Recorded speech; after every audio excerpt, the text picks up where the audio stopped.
السلام علیکم ورحمۃ اللہ وبرکاتہ۔ عزیز طلباء و طالبات، 90 دن کی سرگرمیوں کا ہم جائزہ لیتے ہیں۔ آج آپ کو لاحقے کے سے متعلق معلومات دی گئی ہے۔ آپ سابقے اور لاحقے سے متعلق پڑھ چکے ہیں۔ آپ کو پتہ ہے کہ جو سابقہ ہوتا ہے وہ پہلے لگتا ہے، کسی بھی لفظ سے پہلے جب وہ لگایا جاتا ہے تو وہ سابقہ کہلاتا ہے۔ جیسے بے، تو بے ادب، بے وفا اور بے درد، اس طرح سے وہ پہلے لگ کے آتا ہے۔ بے پہلے لگ کے آ رہا ہے کسی لفظ سے تو وہ سابقہ ہے، اور لاحقہ جو ہوتا ہے وہ بعد میں لگ کے آتا ہے۔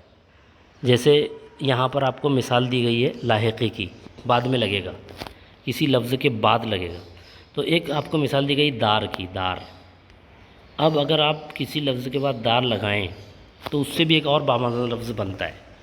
جیسے ایک لفظ ہے آپ کے پاس خبر، تو خبر ایک بامعنی لفظ ہے، اس کے معنی ہوتے ہیں۔ اب اس میں وہ لاحقہ آپ جوڑیں، خبر کے ساتھ دار لگا دیں تو بن جائے گا خبردار۔ تو ایسے کئی الفاظ بنتے ہیں، یہ صرف ایک لاحقے سے کئی الفاظ بنیں گے، جس کی مثالیں آپ نیچے دیکھیں گے۔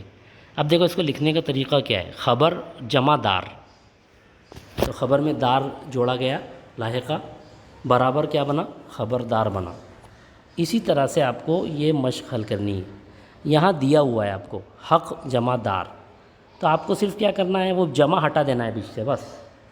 حق میں دار لاحقہ لگایا گیا، حق لفظ میں دار لاحقہ لگایا گیا تو لفظ بن جائے گا حقدار۔ اب حقدار کیسے لکھیں گے آپ لکھیں گے یہاں پر۔ اسی طرح سے آپ کو یہاں سب لاحقے جوڑ کر اور صرف جمع آپ بیچ میں سے ہٹا دیں تو آپ کو برابر وہ آ جائے گا شاندار۔ تو شاندار آپ کو صرف لکھنا ہے جمع ہٹا کر، بس۔ نیچے جو سرگرمیاں دی ہوئی ہیں وہ بھی بس اسی طرح ہیں، دار لگا کر آپ کو لاحقے تیار کرنا ہے۔ خود دیا ہوا ہے، آپ کو آگے دار لگانا ہے، اور برابر کیسے لکھیں گے خود دار، وہ پورا آپ کو آگے لکھنا ہے۔ ویسے سر دیا ہوا ہے تو اس میں دار لگائیں گے۔ اسی طرح وفا دیا ہوا ہے، آپ دار آگے جوڑیں گے۔ اسی طرح سے آپ کا روا دیا ہوا ہے، آپ اس کے آگے دار جمع جوڑیں گے۔ صوبے لکھا ہوا ہے اور دار لگائیں گے، اور پھر پورا اس کو لکھیں گے۔ تو قرض، ہر جگہ یہ جو جمع کے بعد ہر جگہ دار آئے گا، اور برابر کے بعد پھر آپ دونوں کو جوڑ کر، جمع ہٹا کر دونوں کو جوڑ دیں، وہ لفظ بن جائے گا۔ قرض ہے، قرضدار، جاندار، مالدار، دکاندار، اس طرح سے بہت آسان ہے۔ اسی طرح جیسے آپ نے دار لگایا، ویسے اب آپ کو ایک سرگرمی دی گئی ہے دان، ایک لاحقہ ہے دان، تو وہ دان لاحقہ لگا کر آپ کو اب الفاظ تلاش کرنا ہے۔ تو آپ کتاب میں دیکھیں کہ دان کس کے آخر میں آتا ہے، اور یا غور کریں۔ جیسے اگر میں ایک مثال دوں آپ کو، جیسے روشن دان، تو دان بعد میں لگ کے آ رہا ہے، لاحقہ ہے۔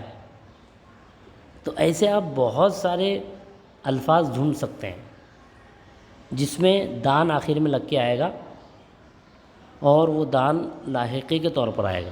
میں نے آپ کو بھی روشن دان بتایا، تو دان آپ ہٹا دیں تو روشن بنے گا۔ روشن بھی ایک بامعنی لفظ ہے، اس میں آپ نے دان لگایا۔